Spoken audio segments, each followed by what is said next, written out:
back to my channel. Nika here, and today I'm going to be sharing to you guys the things that really winds up my Scottish husband. There are things that we say, non-Scottish people, that really doesn't sit well with Scottish people, and these are the things that I have personally experienced with my husband.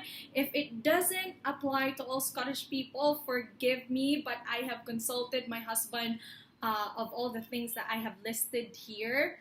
And Scottish men wear skirts. Now, when I got married with my husband, a lot of our visitors were like commenting here and there saying that Dave was wearing a skirt.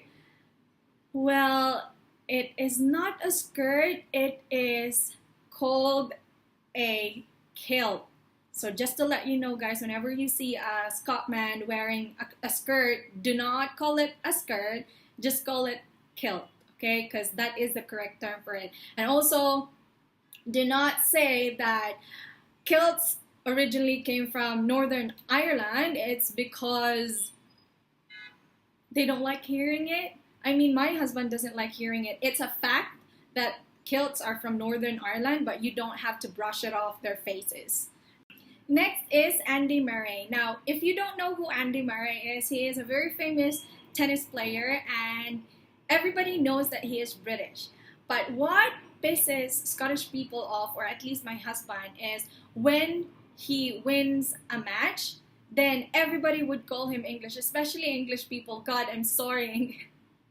Especially English people, they would say that he is British, he is English, so they are very proud of him. But whenever he loses, they would say that he is a Scottish guy. And third one is the United Kingdom is England, and England is the United Kingdom. Now guys, United Kingdom is not just all about England, okay? There are other countries as well that are in the UK. So one is England, second is Scotland, Wales, and Northern Ireland. Now, if you happen to meet a British guy, do not just ask them right away, oh, so you're from England then, because there are other 3 countries in the UK. So to be safe, guys, you can ask them also, where are you from the UK? So they might be from Wales, from Scotland, or from Northern Ireland. Because if you just jump into the conclusion right away that they are from England, then you have practically pissed that Scottish or Irish or Welsh a bit off, because the UK is not just about England. So at least you have to have that a little bit of knowledge before you jump into that conclusion that all British men are from England. The next one is Scotland being bad at sports. Now guys, if you think so, please keep it to yourself.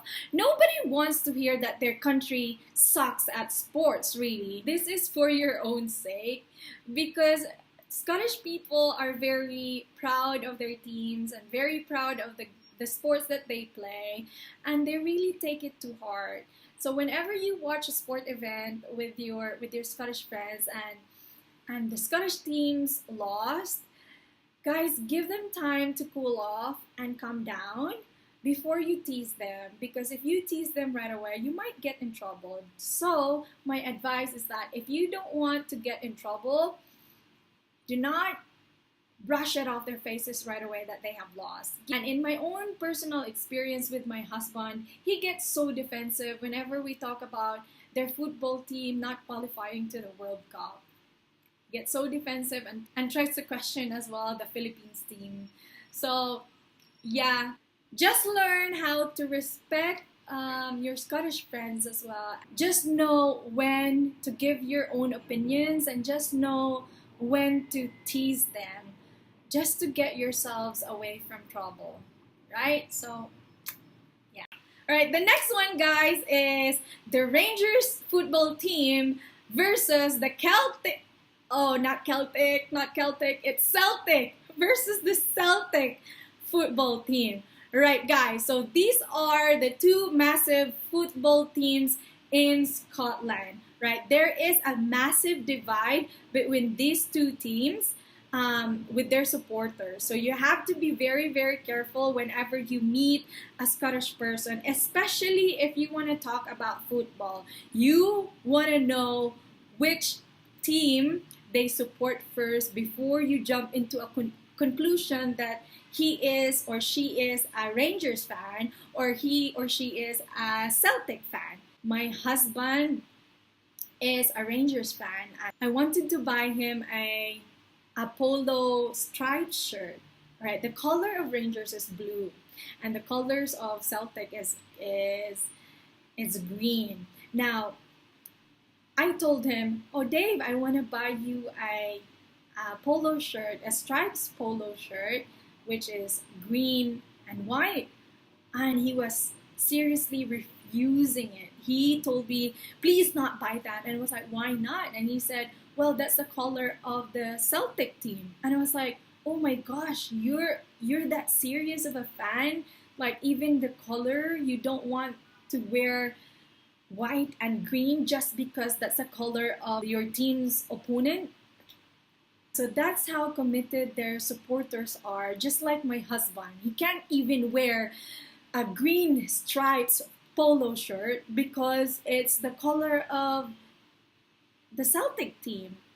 All right, next one is mimicking Scottish accent. Now, I know Scottish accent is very beautiful to hear once you get used to it, but whenever you want to mimic the accent just to wind Scottish people up, it doesn't sit well with them. If you are going to mimic Scottish people, especially with their accent, make sure that you are good at it. Or make sure that it's not because you just want to wind them up.